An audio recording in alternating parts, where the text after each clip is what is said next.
In this video, I'll show you how to deploy a function on Google Cloud.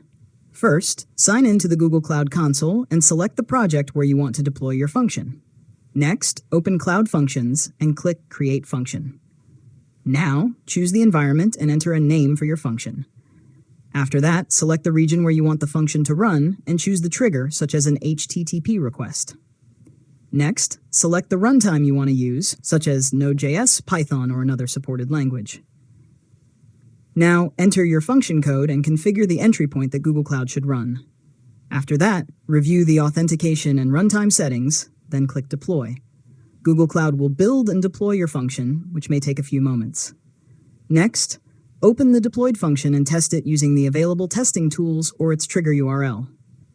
Finally, review the execution logs to confirm that the function is running correctly and responding as expected. And that's it. You've successfully learned how to deploy a function on Google Cloud. If you found this tutorial helpful, make sure to subscribe to Learn Mode Lab for more tutorials.